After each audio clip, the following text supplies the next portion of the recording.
Sa bawat salitang binibigkas, may bigat na kaakibat. Sa bawat talata na ating nababasa, may layuning higit pa sa palamuti. May mga panalangin na hindi nagsisimula sa ingay, kundi sa isang tahimik na bulong mula sa pusong nabiyak. Marahil ito ang dahilan kung bakit ka napadpad dito ngayon. Hindi ito dahil sa isang algorithm o sa nakasanayang paghahanap. Ito ay isang lihim na panalangin na binitiwan sa gitna ng pagod. Isang tahimik na pagsusumamo sa madaling araw. Yun ang sandali kung saan naisip mo, Panginoon, hindi ko na kaya. Kahit walang nakarinig, siya ay nakinig sapagkat nakikita niya ang hindi nakikita ng iba. Naririnig niya ang hindi mabigkas ng kaluluwa. Kaya ngayon, ang mensaheng ito ay dumating sa iyo bilang isang sagot. Hindi bilang isang mabilis na solusyon, kundi bilang isang presensya na mananatili, na babalot sa iyo, na magpapaalala sa iyo na hindi ka nag-iisa.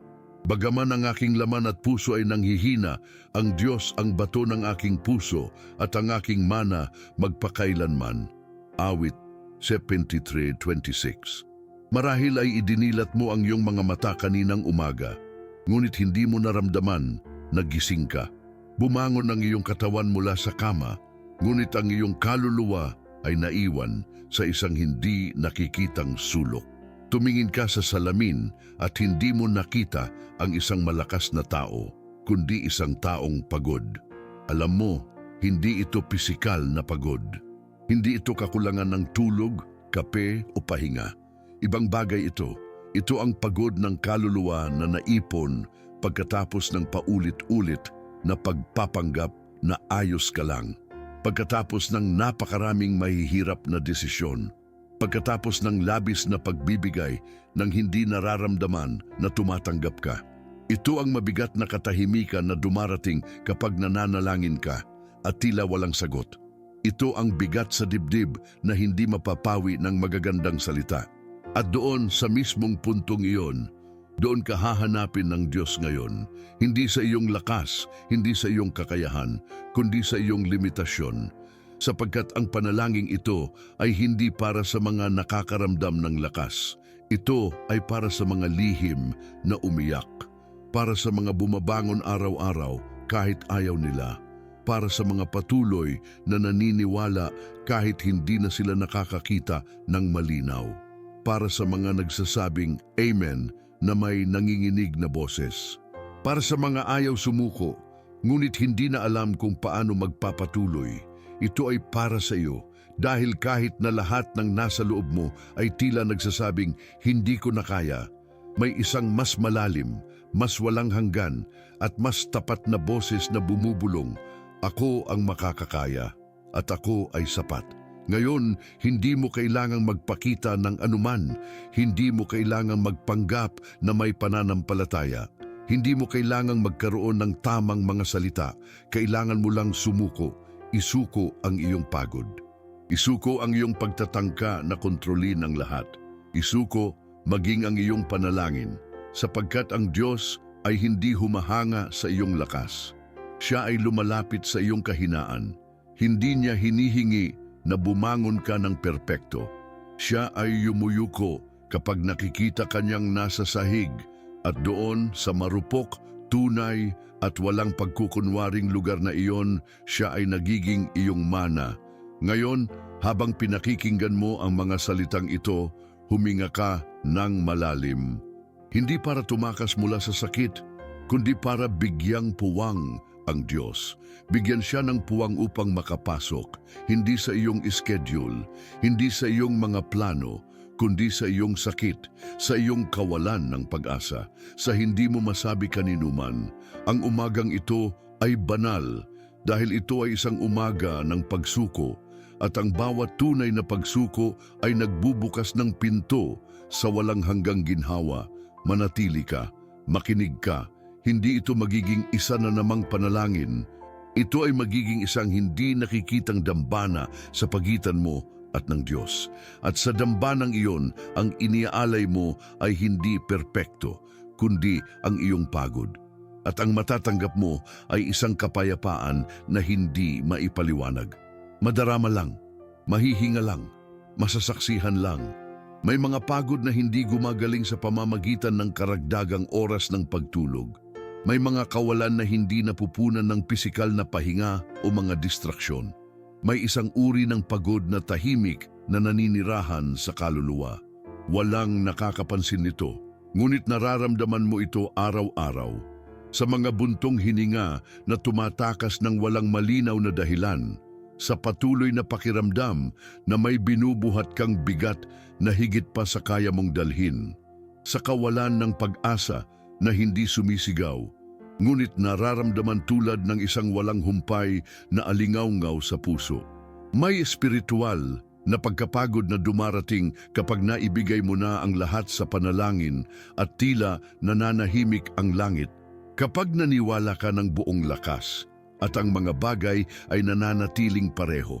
Kapag sinubukan mong panatilihin ang pananampalataya, ang pag-asa, ang kalmado, ngunit ang lahat sa loob mo ay humihingi ng tulong. At gayon paman, walang nakakakita. Dahil sa labas, patuloy ka pa ring gumaganap, nag-aalaga sa iba at ngumingiti kapag kinakailangan. Ngunit sa loob, unti-unti kang namamatay. Mas masakit kapag tila walang nakakapansin. Kapag walang nagtatanong kung kumusta ka, kung paano ka natutulog, kung may kailangan ka o kung nakakaramdam ka ng kalungkutan. At sa gitna ng hindi nakikitang pag-iwan na iyon, may pumasok na isipan, sulit pa ba na magpatuloy? Sa puntong iyon, maraming sumusuko sa pananampalataya. Ngunit ito rin ang lugar kung saan natatagpuan ng Diyos ang iba. Dahil kahit na walang nakakakita sa binubuhat mo, nakikita ng Diyos. Kahit na walang nakakaintindi sa iyong mga luha, naiintindihan ng Diyos. Kahit na hindi napapansin ng mga nasa paligid mo na nasa bingit ka na, ang Panginoon ay naroroon na, nasa mismong bingit nagpapatatag sa iyo mula sa loob. At marahil ang pinakasagrado sa lahat ay ito, nananatili kang nakatayo. Marahil ay pagod, marahil ay tahimik, marahil ay walang lakas, ngunit nandito ka at hindi iyon maliit na bagay. Iyon ang pananampalataya sa pinakadalisay na anyo nito. Sapagkat ang pananampalataya ay hindi ang pagsigaw ng mga papuri kapag maayos ang pananampalataya ay ang patuloy na paghahanap sa Diyos kapag ang kaluluwa ay hindi na kaya. Ang pananampalataya ay ang patuloy na paniniwala kahit na tila walang dahilan para gawin ito. Ang pananampalataya ay ang paghaharap sa dambana na may nanginginig na puso, ngunit may katiyakan na ang Diyos ay nananatiling Diyos kahit na ang lahat sa paligid ay gumuho. At marahil hindi mo namamalayan, ngunit ang iyong tahimik na katapatan ay nagsusulat ng isang walang hanggang patotoo.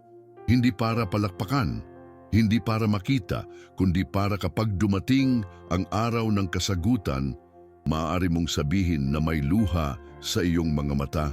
Nandoon ako, nanalangin ako nang walang nakakaintindi, naniwala ako nang tila nawawala na ang lahat, at hindi ako iniwan ng Diyos. Ang ganitong uri ng pagod ay hindi gumagaling sa mga formula. Hindi ito nalulutas sa mga pangkaraniwang pahayag, ngunit nakakahanap ito ng kapahingahan kapag naglakas loob ang kaluluwa na sumuko. At sa pagsuko na yon, nang walang mga maskara, walang pagkukunwari, walang depensa, doon nagsisimulang magtayo muli ang Diyos mula sa loob, sapagkat hindi lang niya inaayos ang nasira. Lumilikha siya ng isang ganap na bago. At iyon ay nagsisimula kapag tumigil ka na sa pagpapanggap na kaya mong mag-isa. May mga sandali na ang lahat sa loob mo ay hinihingi na manatili kang matatag, na maging responsable, maging matapang, maging matatag. At gayunpaman, may isang bagay sa iyong kalooban na bumabali. Hindi ito dahil sa kakulangan ng pananampalataya. Hindi ito dahil sa kahinaan. Ito ay dahil sa napakatagal mo ng panahon na nagtiis, nagsuporta sa iba at lumaban sa mga labanan na walang nakakakita. At sa mismong sandali na pakiramdam mo ay babagsak ka na, Lilitaw ang talatang ito bilang isang haplos sa kaluluwa. Bagaman ang aking laman at puso ay nanghihina, ang bato ng aking puso at ang aking mana hindi Ay hinihingi Diyos, ng salmong ito magpakailanman. na bumangon ka na may lakas ng tao. Hindi nito hinihingi na magpatuloy ka sa pagpapanggap ng katatagan. Hindi ito nagbibigay ng karagdagang pasanin. Kabaliktaran ito. Ang talatang ito ay nagiging isang kanlungan kapag ang mundo ay humingi na sa iyo ng labis. Nagpapaalala ito sa iyo na hindi mo kailangang maging iyong sariling bato, na hindi mo kailangang suportahan ang sarili mo ng mag-isa, na hindi ka ginawa para buhatin ang bigat ng buong mundo sa iyong mga balikat, sapagkat hindi ka kailanman tinawag ng Diyos upang magpakita ng lakas, kundi upang magtiwala sa Kanya. Kapag nanginginig ang iyong pananampalataya, hindi ibig sabihin na nagkukulang ka. Ibig sabihin ay tao ka at hindi ka mahal ng Diyos dahil sa kaya mong tiisin, mahal ka niya dahil sa Kanya ka. Sapagkat kahit sa iyong pinakamahihinang sandali, siya pa rin ang iyong bato, ang iyong mana, ang iyong ligtas na lugar, ang iyong kanlungan, ang iyong hininga. Huwag kang magkamali. Ang pananampalataya ay hindi nabibigo kapag ito ay nanginginig. Nabibigo ang pananampalataya kapag nakakalimutan nito kung sino ang sumusuporta dito. Kaya ngayon, sa sandaling ito, maaari kang huminto sandali. Ipikit ang mga mata ng iyong kaluluwa at ulitin mula sa pinakamalalim na bahagi ng iyong sarili. Panginoon, hindi ko na kayang magpatuloy sa sarili kong lakas. Ngayon, nais kong magtiwala sa iyo. Iyan ay isang panalangin na nagmumula sa pagkabiyak ngunit nagpapagalaw sa langit. Dahil ang Diyos ay hindi kumikilos dahil sa perpektong talumpati. Ang Diyos ay nahahabag sa mga pusong sumusuko, sa mga kaluluwang naglalakas loob na aminin, hindi ko na kaya ngunit patuloy akong nagtitiwala. Ano ngang kalayaan ang tumigil sa pagtatangka na maging sapat? Ano ngang lalim ng kapahingahan ang malaman na kapag nagkukulang ka, siya ay hindi nagkukulang? Na kapag bumagsak ka, siya ay nananatiling nakatayo? Na kapag nawawala ka sa landas, siya ay patuloy na gumagabay mula sa loob? Ito ang Diyos na naglalakbay kasama mo, hindi kapag malakas ka, hindi kapag maayos ang lahat, kundi lalo na kapag ang iyong puso ay nanghihina. Dahil doon, sa mismong lugar na iyon, siya ay nagiging iyong mana, ang iyong bahagi, ang iyong lahat, at ang pinakamagandang bahagi, hindi niya ito hinihingi bilang isang kondisyon, iniaalay niya ito bilang isang regalo. Nang walang presyon, nang walang paghiling, inaabot lang niya ang kanyang kamay at naghihintay. Naghihintay siya na ibaba mo ang bigat, na huminga ka ng malalim, na tumigil ka sa pagtatangka na maging karapat-dapat sa maaari mo lamang matanggap. Naghihintay siya na sabihin mo sa kanya kahit na may buntong hininga, Panginoon, ikaw ang maging aking mana. At kapag ginawa mo iyon, may nagbabago. Marahil sa labas ay walang makikitang pagkakaiba. Ngunit sa loob, nagsisimulang huminga muli ang kaluluwa. Dahil hindi na ito nakasalalay sa sarili nitong lakas, nakasalalay na ito sa Diyos. May isang tahimik na anyo ng pagiging mapaghanap sa sarili na naninirahan sa paglipas ng panahon. Nakasanayan mo na ang maging tagapag-ayos, ang taga-suporta, ang laging handa. Natuto kang buhatin sa iyong mga balikat, ang mga pasanin na hindi naman talaga sa iyo. Inaako mo ang mga emosyonal, pampamilya, pang-ekonomiya at espiritual na responsibilidad. At nang hindi mo namamalayan, nakakalimutan mo na hindi ka nilikha para buhatin ang lahat. Nakakalimutan mo na hindi ka nag-iisa, na hindi ka kailanman nag-isa, na hindi mo kailangang buhatin ang buong buhay sa sarili mong mga kamay. Marahil ngayon ang araw upang subukan ang isang bagay na naiiba, hindi isang kahangahangang bagay. Hindi isang espiritual na revolusyon, isang simpleng kilos lamang, isang simpleng desisyon, ang tumigil sa pagtatangka na gawin ang lahat ng mag-isa. ang magbigay ng puwang upang kumilos ang Diyos, dahil ang kaluluwa ay hindi nakakahanap ng kapahingahan kapag tumitigil ito sa pagtatrabaho. Nakakahanap ito ng kapahingahan kapag nagsisimula itong gumawa kasama ng kanyang presensya. Kapag ang bawat hakbang, bawat pag-uusap, bawat desisyon ay ibinabahagi sa Kanya, minsan ang pinaka-espiritual na magagawa mo ay huminto muna bago magsimula. Huminga ng malalim, damhin ang iyong katawan, damhin ang iyong limitasyon, at sa mahinang tinig, tulad ng nakikipag-usap sa iyong matalik na kaibigan, sabihin, Panginoon, Ikaw ang maging aking mana sa bagay na ito. Sa gawaing tila pang araw-araw, sa mahirap na pag-uusap, sa nakakabahalang pagpupulong, sa listahan ng mga gawain na tila walang katapusan, sa maliliit na bagay, sa pang-araw-araw, sa hindi nakikita ng iba. Dahil kapag ang Diyos ay nagiging iyong mana, kahit ang mga pinakasimpleng bagay ay napupuno ng kahulugan. Hindi ito tungkol sa paggawa ng iyong buhay bilang isang relihiyosong ritual. Ito ay tungkol sa pag-aaral na mamuhay ng may espiritual na kamalayan. Ang pag-alala na hindi ka naglalakbay ng mag-isa, na hindi ikaw ang may pananagutan sa lahat, na may mas malaking lakas, isang walang hanggang kabutihan, isang karunungan na sumasama sa iyo kung pipiliin mong bigyan siya ng puwang. At ang puwang na iyon ay hindi binubuksan sa pamamagitan ng pagsigaw o mga pangako. Binubuksan ito sa pamamagitan ng pagsuko, sa maliliit na sandali ng pagiging malay, sa mga paghinto na nagsasabi ng higit pa sa libu-libong salita. At kapag ginawa mo ito, kapag nagpasya kang tumigil sa pagdadala ng lahat ng mag-isa, may nagsisimulang magbago sa loob. Hindi na lang iyong pagsisikap ang nagtutulak sa iyo, ito ay ang biyaya. Hindi na ang iyong pagpaplano ang nagpapatatag sa iyong mga hakbang.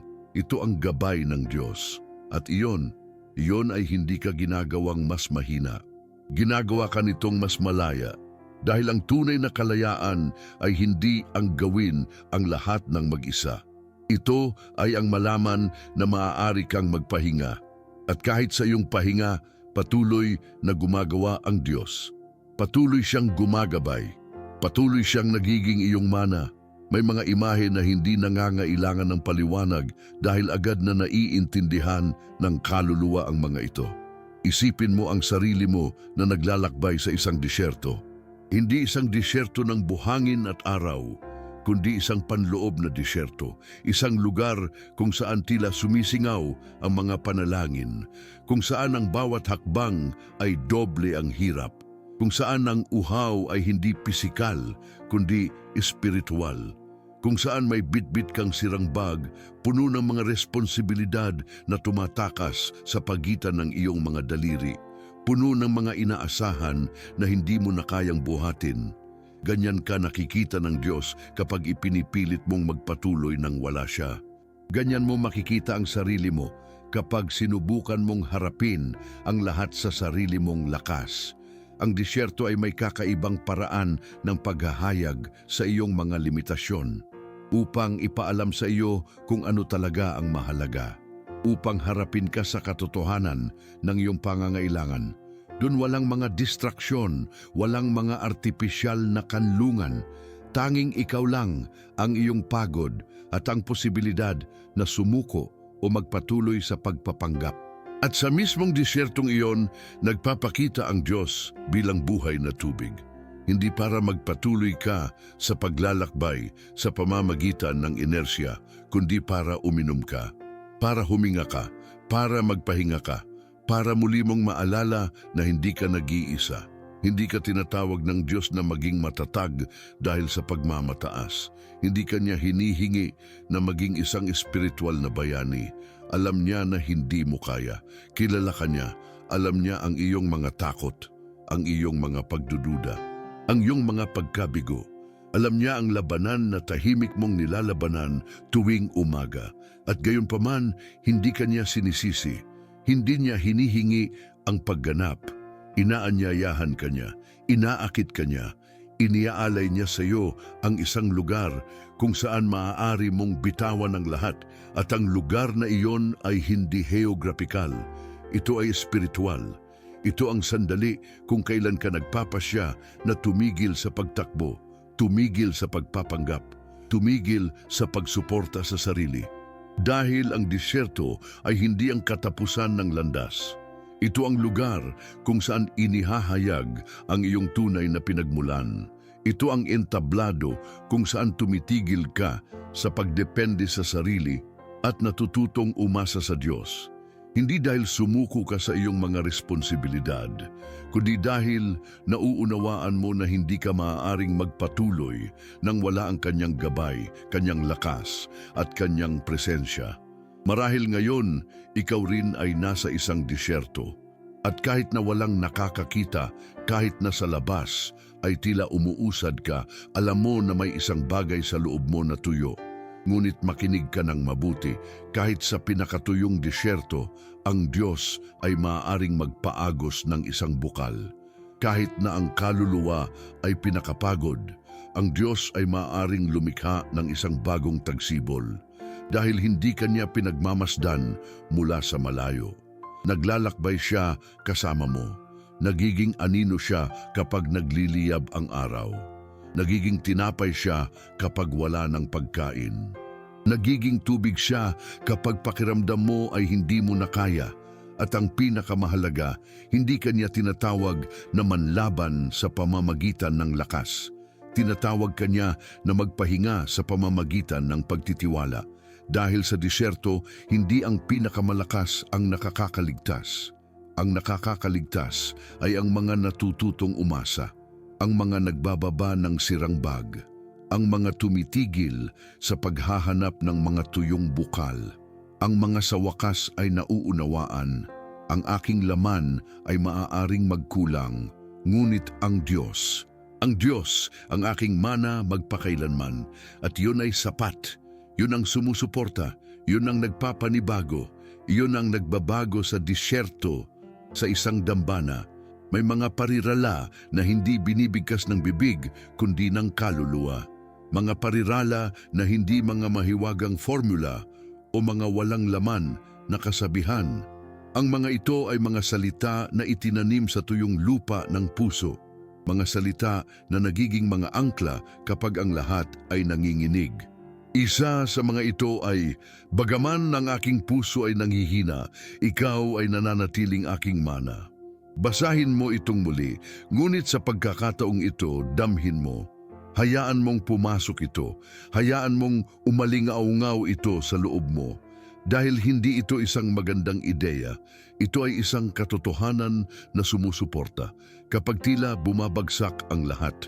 Kapag hindi mo maintindihan kung bakit hindi nagbabago ang mga bagay, kapag pakiramdam mo ay ginawa mo ang lahat, ngunit hindi pa rin ito sapat.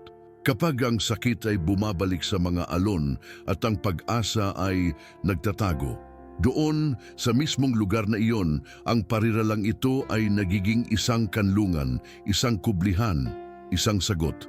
Ang pagsasabi na ikaw ay nananatiling aking mana ay hindi pagtanggi sa pagod. Ito ay pagpapahayag na kahit pagod, pinipili mong magtiwala. Ito ay pagkilala na ang Diyos ay hindi lamang isang bahagi ng iyong buhay. Hindi siya isang karagdagan.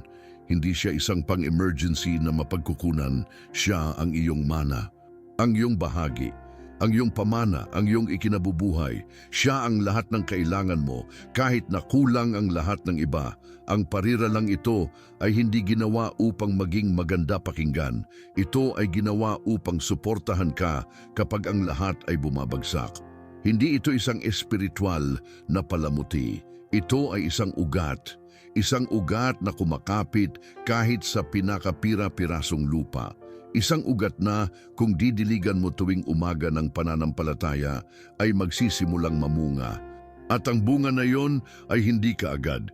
Hindi ito agad na nakikita, ngunit nagbabago ito, nagpapatatag, nagpapatahimik. Isulat mo ito kung saan mo makikita. Hindi dahil sa pamahiin, kundi dahil ang kaluluwa ay nangangailangan ng mga paalala. dahil nagugulo ang iyong isipan, dahil nakakalimutan ng iyong puso.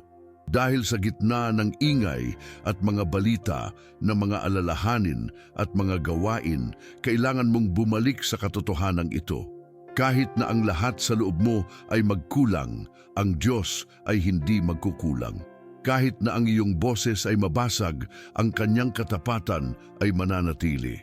Kahit na wala kang makita sa hinaharap, ang kanyang mana ay nananatiling sa iyo, nananatili itong buo, nananatili itong magagamit.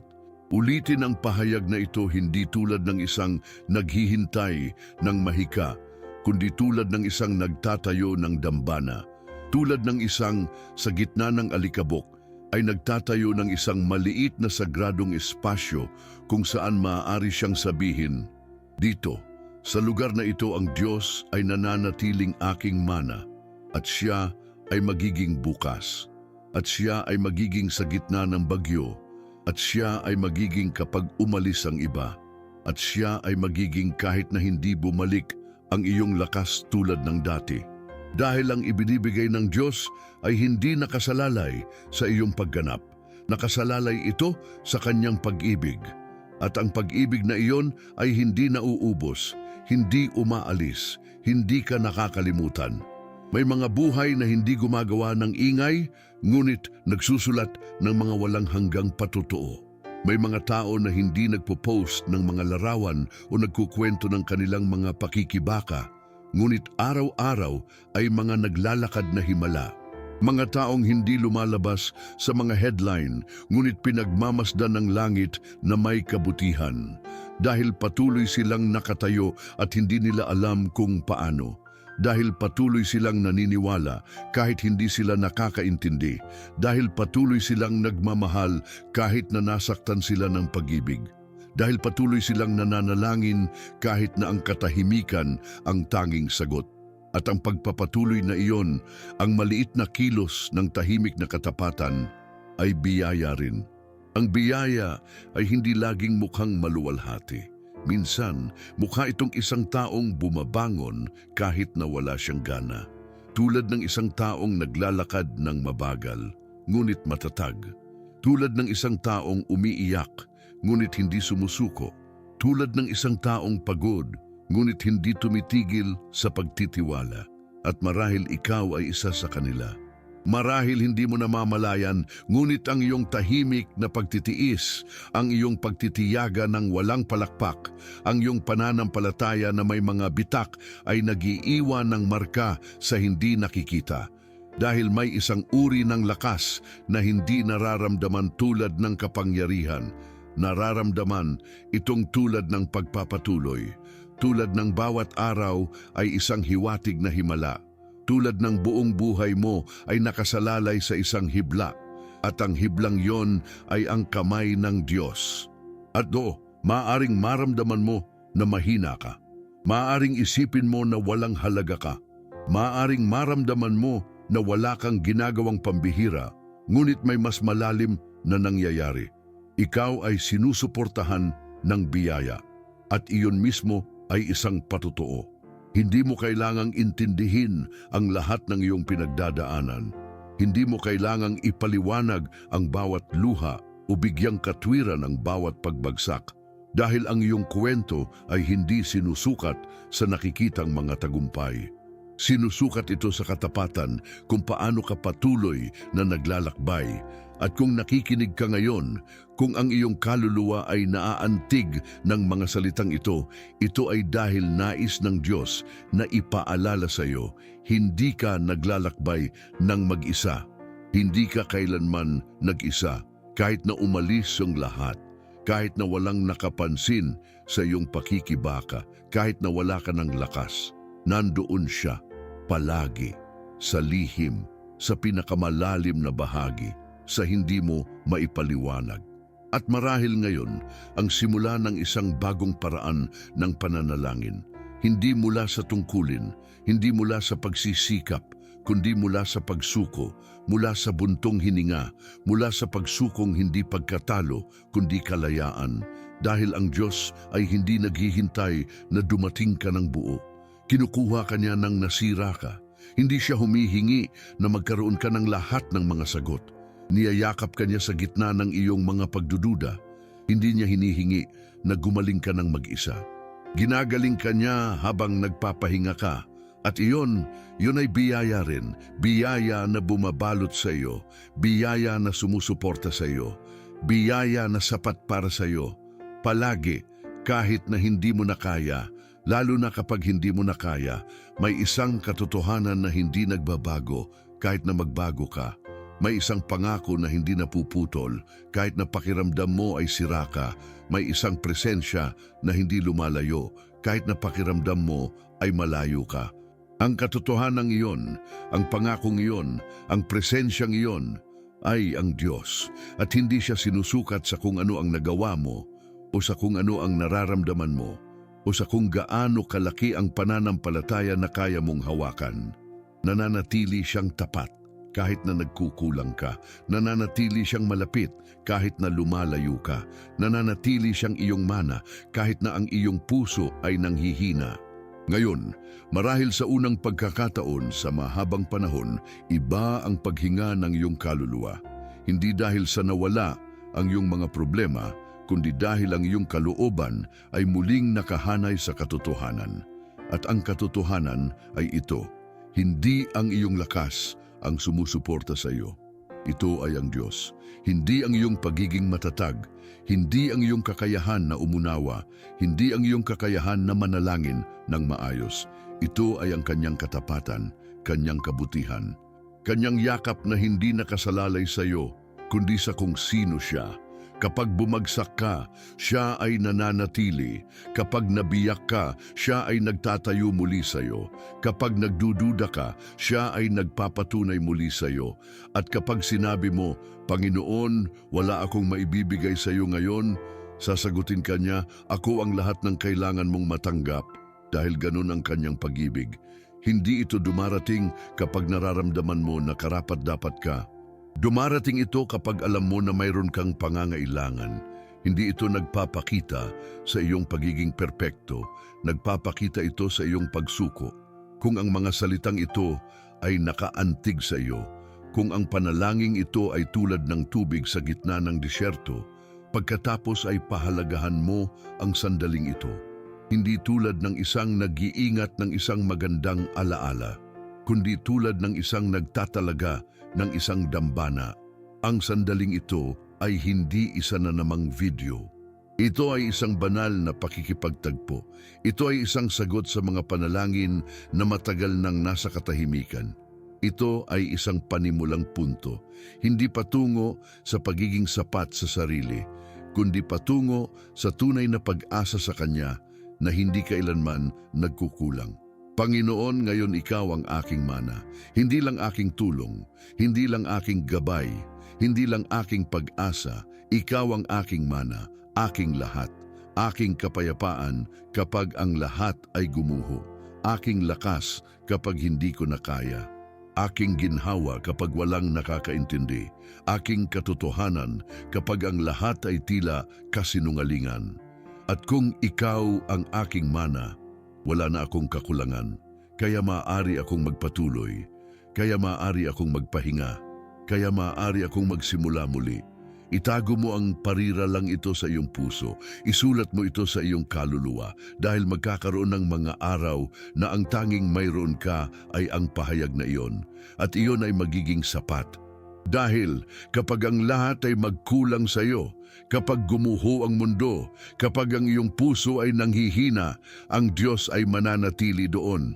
Matatag, patuloy, naroroon, walang hanggan. Ang iyong mana, ang iyong ikinabubuhay, ang iyong kapayapaan, magpakailanman.